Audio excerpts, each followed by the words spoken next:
The massive doors of the Galactic Council chamber opened with a soft hiss. Ambassador James Walker took a deep breath, straightening his dark blue uniform as he walked into the grand circular room. This was humanity's first time presenting to the Council, and the weight of representing Earth felt heavy on his shoulders. 12 different alien species sat in elevated seats that formed a complete circle around the central platform. Their bodies glowed with various colors under the bright lights. Some had scales that sparkled like diamonds, others had skin that seemed to shift colors like oil on water. But what caught Walker's attention were their eyes. All of them looked down at him with the same expression he had seen too many times before, thinly veiled contempt. Species 3291, Earth humans, announced the Council speaker, a tall being with silvery skin. You are here to present your civilization's capabilities and request full membership in the Galactic Council. You may begin. Walker activated the holographic display he had brought. Thank you, honored Council. Earth has achieved faster-than-light travel, terraformed 2 colony worlds, and developed a defense force capable of protecting our territory. Images of Earth's ships and military bases floated in the air around him. A rumble of whispers filled the chamber when the display showed Earth's primary warships and their weapons. Walker noticed several Council members leaning forward, their expressions changing from contempt to disbelief. Are those projectile weapons? Asked one of the Council members, his purple scales bristling. Actual physical projectiles. Yes, Walker replied firmly. Our ships are equipped with advanced railguns, missile systems, and kinetic impact weapons. The chamber erupted in laughter. Walker stood still, keeping his face neutral as the sounds of alien amusement echoed around him.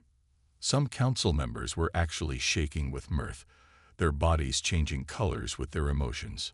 The head counselor, a being made of what looked like living crystal, raised a hand for silence. Ambassador Walker, surely this is a joke. All advanced civilizations use energy weapons and force field technology. Physical projectiles haven't been used in war for over 10,000 galactic cycles. Walker cleared his throat. With all due respect, our weapons have proven highly effective in defending our territory. We've successfully repelled 3 separate pirate attacks on our colonies. Yes, against other primitive species using equally primitive weapons, another counselor chimed in. But any basic energy shield can disperse the kinetic force of physical projectiles. This is elementary science, Ambassador. Walker tried to continue his presentation, showing statistics about the effectiveness of Earth's defense forces, but the Council members had already started talking among themselves, occasionally glancing at him with what looked like pity. The head counselor finally raised his hand again. We have seen enough. This Council hereby classifies Earth as a Category 3 developing species. You will be granted limited rights for space travel within your immediate star system, but interstellar expansion must be approved by the Council until you develop proper energy-based weapons technology. But our colonies, Walker started to protest. Will be placed under Council protection, the head counselor interrupted. We cannot risk primitive weapons being used in civilized space. This is for your own safety, Ambassador. The Council will assign observers to help guide your weapon development in the proper direction. Walker stood rigid, his hands clasped behind his back. Through the massive window behind the Council, he could see Earth's flagship, the EDS Defender, floating in space. Its railgun turrets gleamed under the light of the distant sun. The Council saw them as toys, as relics of a primitive past. But something in Walker's gut told him they were making a mistake. Thank you for your guidance, he said carefully. Earth looks forward to learning from the Council's wisdom. As he left the chamber, Walker pulled out his communicator and sent a brief message to Earth Command. They underestimate us. Proceed with Project Thunderbolt. Behind him, he could still hear occasional chuckles from the Council chamber. Let them laugh, he thought. They hadn't yet seen what human primitive weapons could really do. Captain Robert Steele stood at the window of his office on New Eden Colony, watching emergency crews clean up the smoking ruins of what had been the colony's main market. It was the third pirate raid this month, despite the Council's promises of protection. "Play the security footage again," he ordered. The holographic display flickered to life, showing the attack from multiple angles. The pirates had used standard Council-approved energy weapons, their purple beams slicing through buildings while their shields deflected the colony's defensive fire. But something was odd. Steele leaned closer to the display, focusing on one particular moment. "Stop. Rewind 10 seconds. He watched as a piece of falling debris, a simple metal beam, passed straight through the pirates' shield and scratched their ship's hull. "Computer, analyze shield frequency during impact," Steele commanded. The computer displayed a detailed breakdown, showing how the shield's energy field had failed to stop the simple metal object. A small discovery, but it made Steele's heart beat faster. He was about to investigate further when his communication panel lit up. "Captain, urgent message from Earth Command," his assistant announced. The message was brief but alarming. 3 other colonies had reported similar raids. The Council's response ships had arrived late every time, long after the pirates had fled. Some colonists were starting to whisper that these attacks seemed almost planned. Steele opened a secure channel to Earth Defense Force headquarters. Admiral Thompson's weathered face appeared on the screen. "Captain Steele, I assume you're calling about the raids." "Yes, Admiral. But I've noticed something interesting about their shields." Steele shared his observation about the debris penetration. "Their energy shields seem calibrated only to stop energy weapons. Physical objects pass through almost unaffected." The Admiral's eyes narrowed. "Keep this to yourself for now, Captain. We've been running our own tests ever since Ambassador Walker's return. The Council's technology may be advanced, but it's also standardized. They've all been using the same shield frequencies for thousands of years. Because they only expect to face energy weapons," Steele finished the thought. "They've forgotten about good old-fashioned kinetic impact." "Exactly." The Admiral's expression turned grim. "We've also discovered something concerning the pirates' weapons.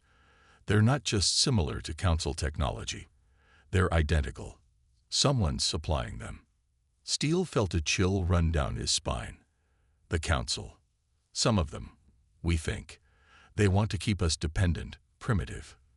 Their observers here keep pushing us to abandon our projectile weapons, offering to help us develop proper energy weapons." Through his office window, Steele could see the colony's defense batteries, simple railguns that the Council had laughed at. "What are our orders?" "Keep up appearances. Let them think we're the primitive species they believe us to be. But get your weapons ready, Captain. I'm implementing Protocol Ghost across all colonies. We're hiding our real capabilities in underground bunkers. When the time comes, we'll show them just how effective primitive weapons can be." Over the next few weeks, Steele watched as his colony seemed to switch to Council-approved energy weapons. The railguns were publicly dismantled, replaced with shiny new energy turrets. But deep underground, hidden from the Council observers' prying eyes, the real work continued. The pirates came again a month later. This time, they found the colony seemingly defended only by basic energy weapons. Steele watched from his command center as they easily blocked the defensive fire with their shields, growing bolder with each pass. "They're testing us," he muttered, watching the pirates grow increasingly confident. "Seeing how weak we are." When the raiders finally left, Steele sent a coded message to Earth. "They took the bait. They think we're defenseless." The response came quickly. "Good. Keep building. Keep hiding. The real test will come soon." In his office that night, Steele looked at the hidden panel in his wall that concealed the colony's true defense capabilities. The Council and their pirate friends thought they had humanity figured out. They thought they were dealing with a primitive, helpless species. They were wrong, and someday soon, they would learn just how wrong they were. The underground lab beneath Earth's Rocky Mountains buzzed with activity. Dr. Lisa Brown stood before a massive test chamber, watching as her team prepared their latest experiment. On one end of the chamber sat their newest railgun prototype, On the other, they had set up a captured pirate shield generator. Energy shield at full power, her assistant reported, matching exact council specifications. Lisa nodded, her eyes fixed on the shield's purple glow. Fire when ready. The railgun hummed to life. With a crack like thunder, it launched a simple metal slug at the shield. The projectile passed straight through the energy barrier and embedded itself deep in the reinforced wall behind it. Perfect, Lisa smiled. Just like the last 50 tests. Their shields are completely blind to physical objects moving at high speed. She turned to face the observation window where Admiral Thompson and several military officials watched. The Council's given us everything we need to beat them. They've used the same shield technology for so long, they've forgotten its basic weakness. Through her tablet, Lisa pulled up the test data. Every Council ship, every pirate vessel, they all use identical shield frequencies. They haven't innovated in thousands of years. Why would they? Their energy weapons worked perfectly against other energy weapons. And our new weapons? Admiral Thompson asked through the intercom. Lisa walked over to the railgun, placing her hand on its smooth barrel. We've improved the old designs. This isn't just a bigger gun. It's faster, more accurate, and completely silent in space. Best of all, it appears as nothing more than background radiation to their sensors. Mass production status. Already underway. Underground factories on Earth, and all colonies are running at full capacity. We're hiding them under energy weapon facilities, just like you suggested. The Council observers see exactly what they expect to see, a primitive species struggling to copy their superior technology. The Admiral's voice held a note of satisfaction. Excellent. Keep working. We'll need every advantage we can get. Later that day, Lisa joined a secret video conference with military commanders from all human colonies. Captain Steele from New Eden was speaking. The pirates are getting bolder, he reported. They barely bother with shields now when they raid us. Our energy weapons bounce right off them, exactly as planned. Let them get comfortable, Admiral Thompson replied. The more they underestimate us, the better. What about the hidden installations? Complete on all major colonies, another commander reported. Every settlement has underground bunkers filled with railguns and kinetic weapons. We've even developed small arms for our ground troops, simple projectile weapons that will cut right through their personal shields. Lisa shared her latest test results with the group. Remember, their shields are optimized to disperse energy attacks across their entire surface, but a focused physical impact at a single point. They might as well not have shields at all. The Council observer stationed here actually laughed yesterday. Steele added, saw some of our people practicing with old-style rifles. Called us charming primitives who didn't know any better. The meeting continued with updates from other colonies, but Lisa's mind was already racing ahead to her next projects.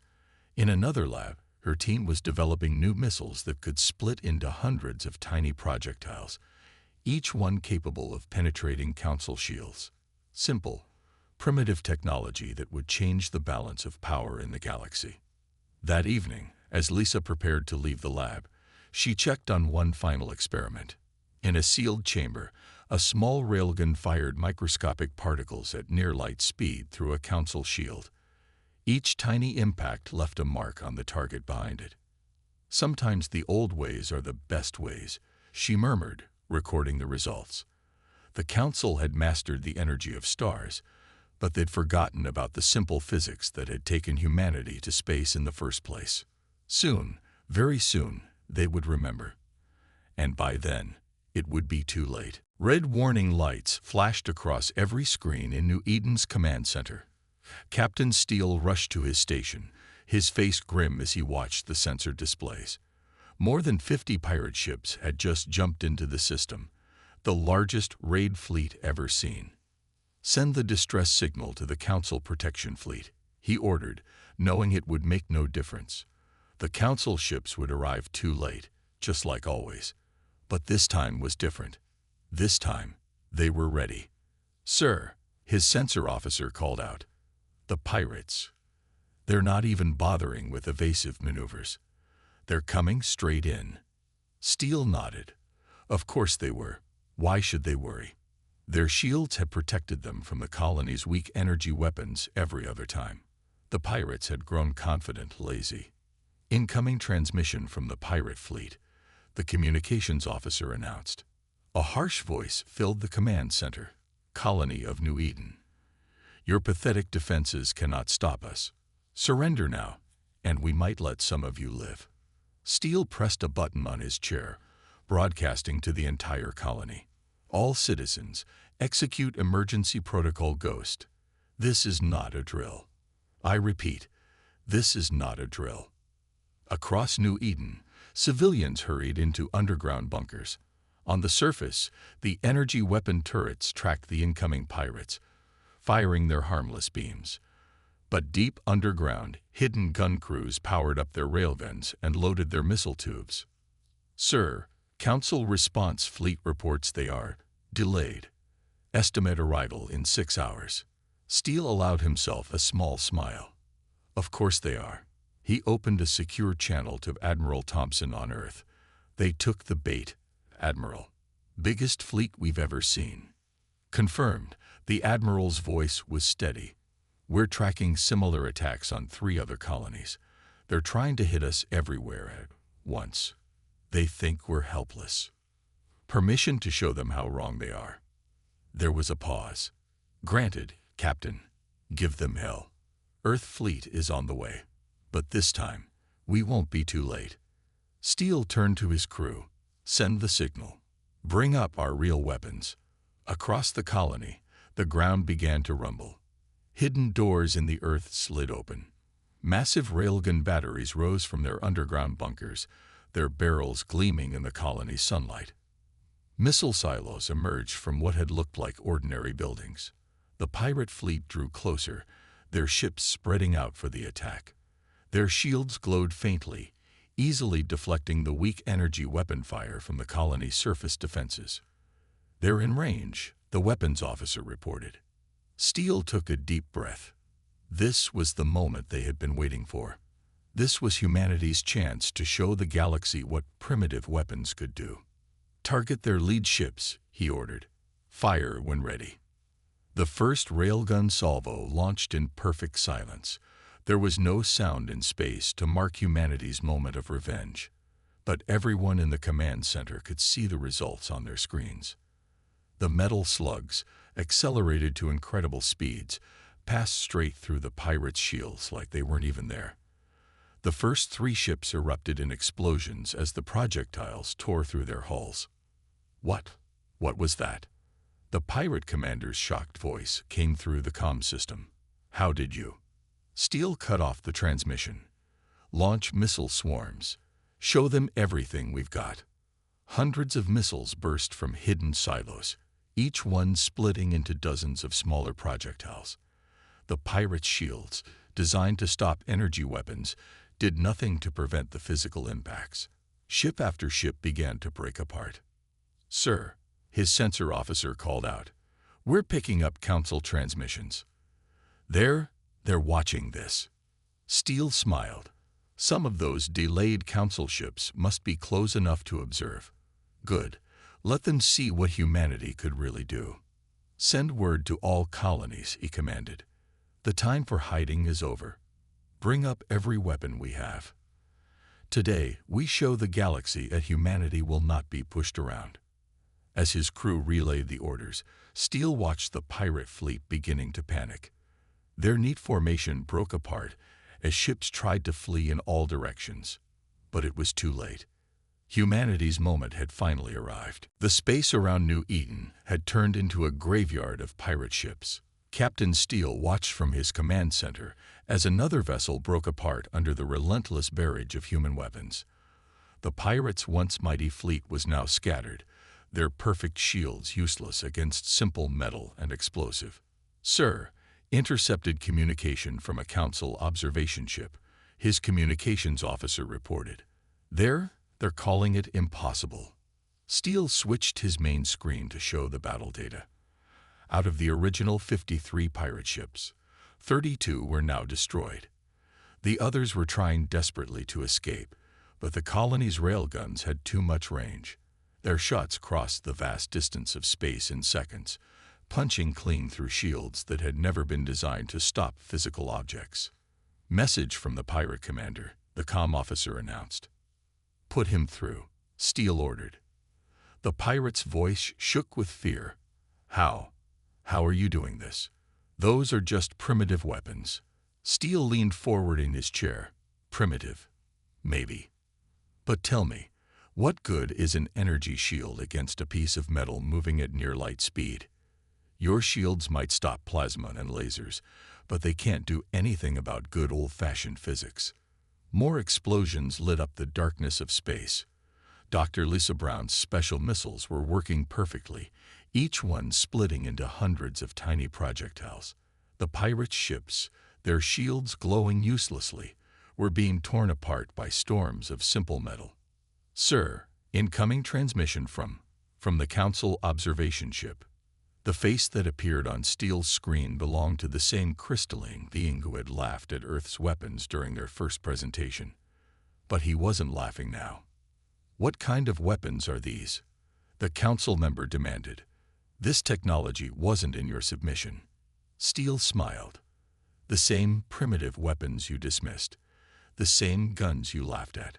Turns out physics doesn't care how advanced your shields are.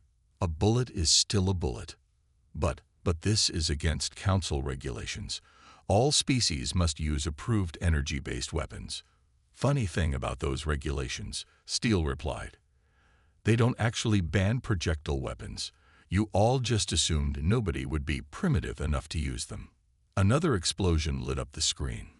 One of the larger pirate ships had just taken a direct hit from a heavy railgun round. Its reactor was going critical, energy shields flickering uselessly as physical damage tore the ship apart from the inside. "Admiral Thompson's battle group will be here in 10 minutes, reported Steele's tactical officer. "Should we leave some pirates for them?" Steele shook his head.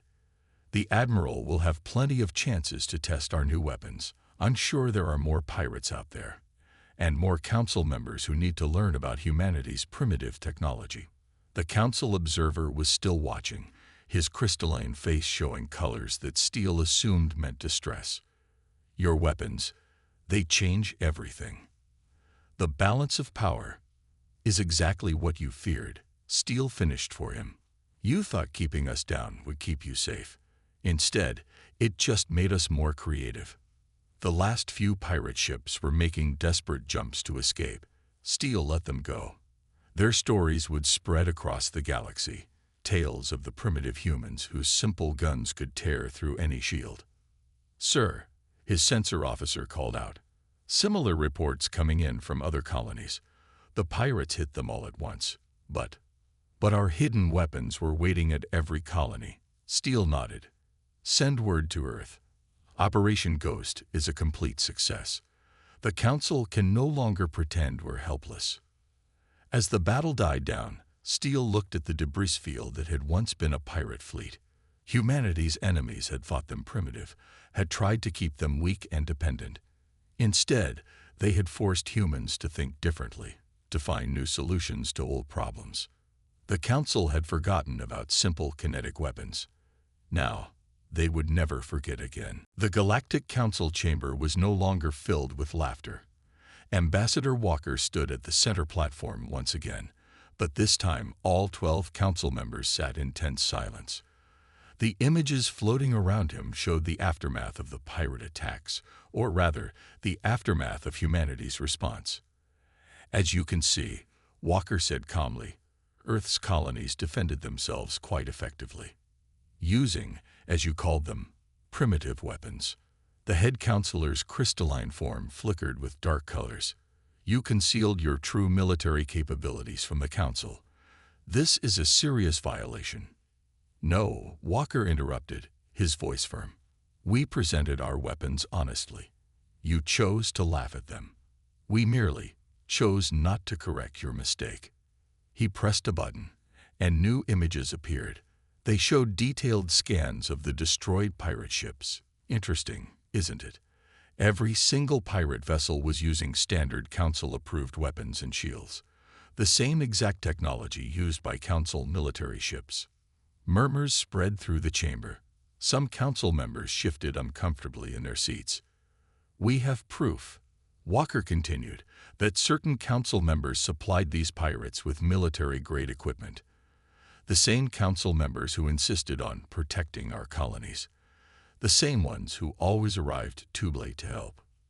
"These are serious accusations," the head counselor said. "They are facts." Walker's voice was cold. "You thought you could keep humanity dependent, weak, force us to buy your approved weapons, rely on your protection. Instead, you pushed us to innovate." He brought up a new display, technical diagrams of Earth's railguns and kinetic weapons. "Our primitive technology has achieved what your energy weapons cannot.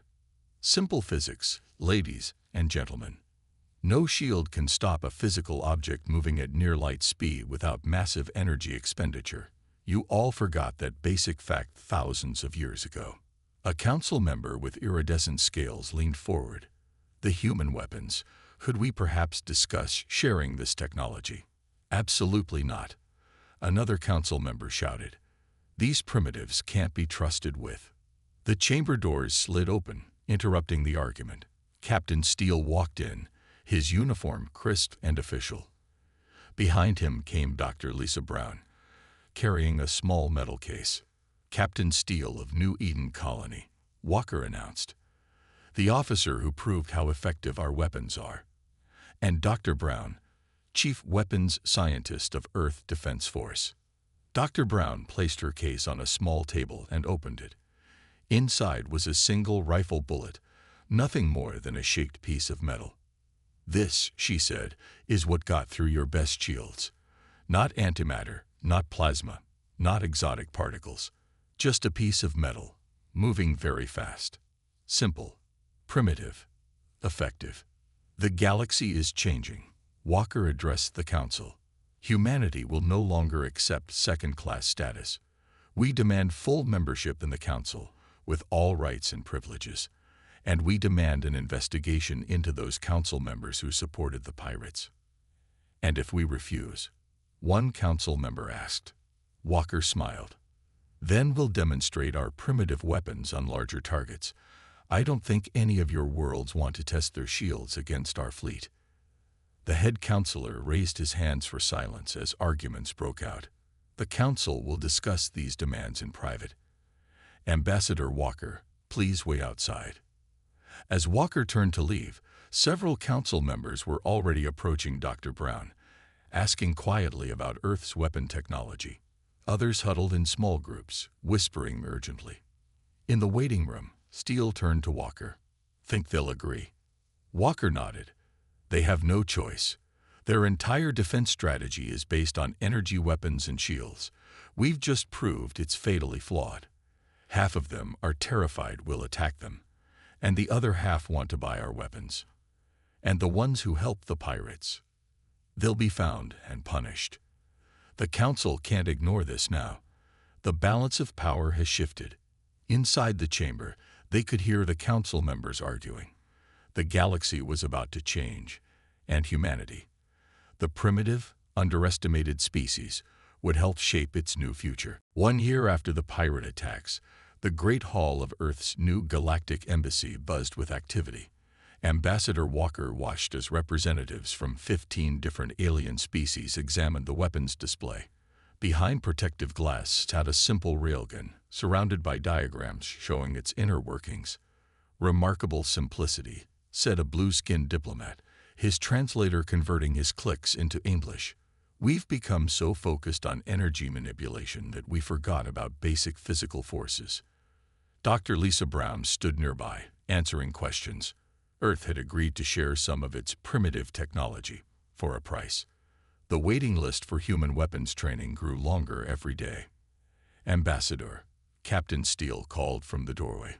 "The council's final report is ready." Walker followed Steele to a private meeting room.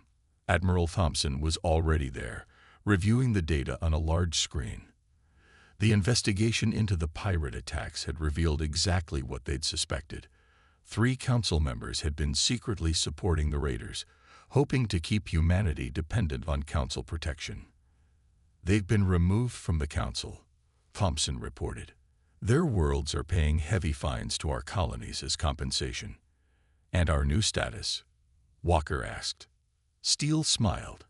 Full membership, with extra voting rights on military matters.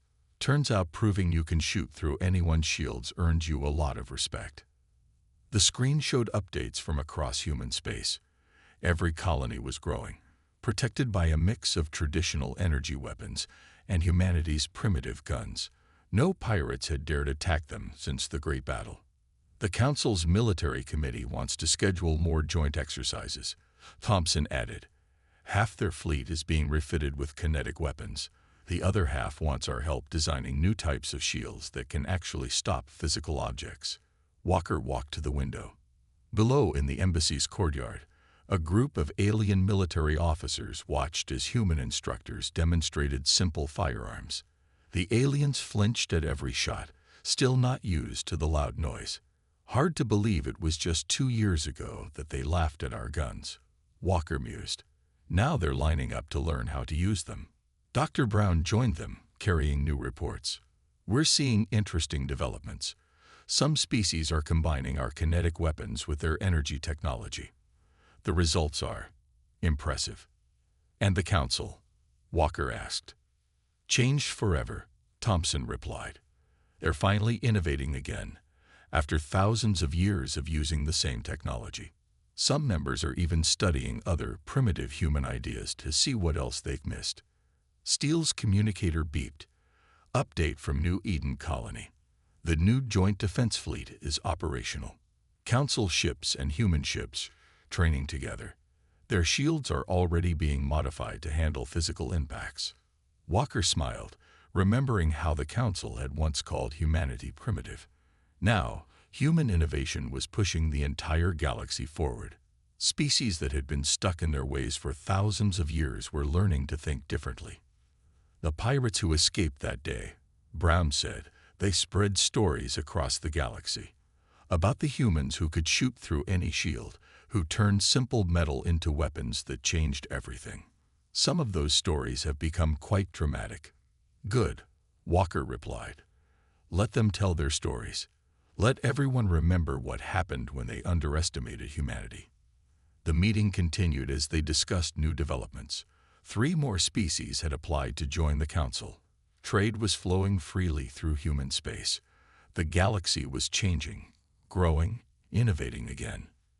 That evening, Walker returned to the weapons display. The railgun sat there, simple and proud. Next to it, a small plaque told its story. This primitive weapon changed the galaxy. He touched the glass gently. Humanity had been dismissed, underestimated, laughed at. Their enemies had thought them weak and primitive. Instead, they had proven that sometimes the simplest solutions were the best ones. The Council had laughed at human guns until they fired. Now, no one was laughing anymore. Instead, they were learning, adapting, growing. And humanity, once dismissed as primitive, was helping lead the way into a new age of galactic civilization. Sometimes, being primitive just meant remembering what others had forgotten.